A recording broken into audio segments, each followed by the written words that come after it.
Can we do exercises to make ourselves taller? Yes, but anything we do will only reveal our natural height.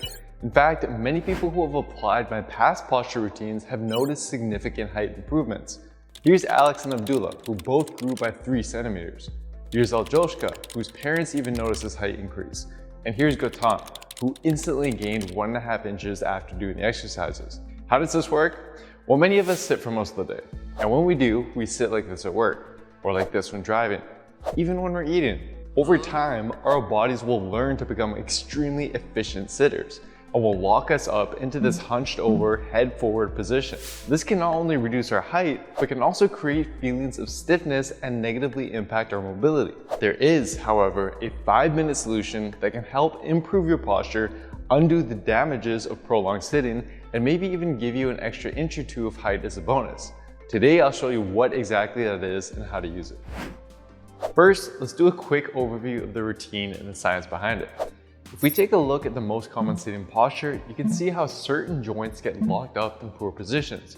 To improve our posture and relieve stiffness, we want to look for exercises that not only move these joints in the opposite way, but also strengthen the weakened muscles needed to keep the joints in the proper position for good. For example, if our head is stuck forward in extension most of the time, we'll benefit from an exercise that reverses this motion and trains the deep neck flexors that pull the head back. We'll apply this concept to the 3 most common problem areas, and the areas that affect your height the most: the back, the shoulders, and the neck. Let's start by focusing on your back. The first exercise is going to help improve your ability to rotate your mid-back. Based on how you sit though, you may be more stiff higher up in your back or lower in your back. I'll show you how to adjust your form to find your most problematic area. First, get on all fours and sit your hips back towards your heels. Place one hand extended out in front of you and the other held behind your neck. Then, bring your elbow down towards the floor, and while following your elbow with your eyes, rotate your elbow up towards the ceiling as far as you can. Exhale as you rotate your elbow up and push down into the floor with your planted hand. Hold the top position briefly and then come back down for more reps before moving over to the next side. Over time, try to rotate your elbow further and further. Now, the closer your butt is to your heels, the lower in your spine you'll feel the movement. So first try it with your hips on your heels like we just did, but then try it with your knees semi-flexed and then your knees at 90 degrees to work higher and higher on your back. You'll want to focus on the area that feels the tightest. And as for how many reps and sets to do, don't worry, we're going to cover all of that in the full routine at the end of this video. For now, just focus on the form. Next, we're going to focus on extending your back out of its rounded position and strengthening some of your back muscles. This exercise is a great option to do so because if you go joint by joint, the entire body is almost completely reversed in this stretch position when compared to a typical sitting posture. But it's important that you pay close attention to form to avoid aggravating your back. Lay on your stomach with your feet about hip width apart. Point your toes down and place your hands by your sides, positioned directly under your shoulders. Next, contract your quads so that your knees are off the ground, and then bring your shoulder blades down and back. From here, think about bringing your upper body forward and up by using your mid-back muscles. You want to try to at least get your chest to the floor, but go up only as far as is comfortable for you and without any pain. Hold that top position for a second or 2, and then come back down. And note that you are not muscling your way up by pushing your arms. Your arms are simply there for stability. When done properly, you should feel the muscles in your mid and low back activating to lift your upper body. Over time, try to extend higher and higher. Now guys, before we move on to the shoulders, I want to emphasize that while these exercises may look easy when I do them, it took me a long time to improve my mobility to get to this point. And many of you will find them quite challenging when you actually try it. So don't worry if your form doesn't quite look like mine yet. With your eyes, and go as far as you can. Bloody hell. Let's go. Nice, don't use your arms. Good, breathe. Oh, Come back down. All right, so now that we've unlocked the spine, we'll be better able to work on your stiff shoulders that are rounding you forward into a locked up position and also contributing to your forward head posture. The first exercise will focus on loosening up the shoulders. Grab a band, towel, or broomstick and hold it with a wide overhand grip. Pull your hands apart to create tension and then raise the band or stick over and behind your back as if you were making a big circle. Try to go as far back as you comfortably can, and aim to go lower and lower to make a bigger circle over time. But avoid arching your low back and keep your core braced. And once that becomes easy, you can make it harder by using a narrower grip. So the previous exercise helped us loosen up our shoulders, but now we want to strengthen our weakened back and shoulder muscles. To do so, we're going to use what I call reverse wall angels. Kneel in front of a wall with your knees, chest, and forehead in contact with the wall.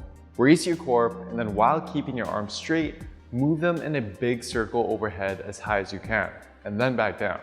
As you do so, try to keep your arms and hands a couple inches away from the wall and think about pushing your arms out away from you to better engage your back muscles. Avoid leaning back and arching your low back. Instead, keep your back straight. The only movement should come from your arms. When done properly, you should feel this in the muscles of your mid-back and shoulders. If, however, you feel this more in your upper traps, try performing it on the floor or on a bench instead, as your mid-back muscles may not yet be strong enough to perform this upright. If, on the other hand, you find it too easy, you can add pulses to each part of the movement and even add a bit of weight in your hands. Finally, we're ready for the last piece of the puzzle, the neck. Nerd neck, forward head posture, whatever you want to call it, is extremely common nowadays. In fact, in a 2020 cross-sectional study, researchers took 200 university students and assessed their craniovertebral angle, which is typically the angle used to assess forward head posture. They found that 146 of the 200 students exhibited a craniovertebral angle less than 53 degrees, which the researchers used as a criteria for testing positive for forward head posture. Odds are you have some degree of this as well. In fact, your head is probably sticking out right now watching this video, and I bet you probably just corrected yourself as well. That's great, but to fix this for good, what we need to do is actually pretty simple. We just need to strengthen the deep muscles in your neck that have become weak and are failing to do its job of keeping your head in its upright position. In fact, in a 2021 review, every single study that focused on strengthening these deep neck muscles helped the participants successfully reverse their forward head posture. As for the strengthening exercise we're going to use, although it may not look pretty, it's extremely effective and can be done anywhere.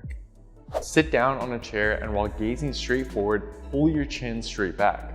You're not trying to jam your head as far back as you can. It's a very small motion of only a few inches. But as you perform it, you do want to make sure that you aren't leaning back or tilting your head up. Your head should move in a straight line directly back. You can also perform this against a wall to prevent you from cheating and to have a goal of touching the back of your head against the wall. Try to hold the end position for 1 second. Once that becomes easy, you can add a chin tuck to the end position by tucking your chin down as if you were trying to give yourself a double chin, and holding that for a second or two before returning to the start position. When done properly, you should feel the deep muscles under your chin really working. Alright, so now that we've gone through the exercises, let's cover how to implement them for the best results. You're going to do each exercise for 1 minute. Within that minute, take it slow and try to do as many quality reps as you can.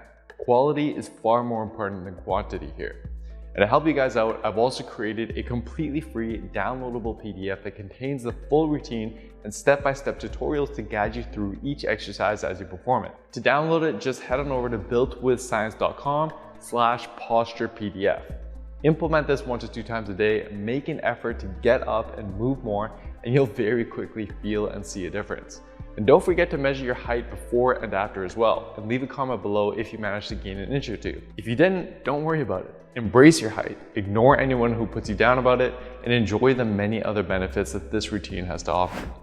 Now, this routine does heavily focus on the upper body, but odds are most of you have tight hips as well as glutes that could use some awakening from while you're sitting. So here's a video to help work on your hips, and here's a video to help work on your glutes. And if you want to take things a step further to look and feel great, you can check out my step-by-step programs over at builtwithscience.com. Thanks so much for watching. Don't forget to subscribe, and I'll see you next time.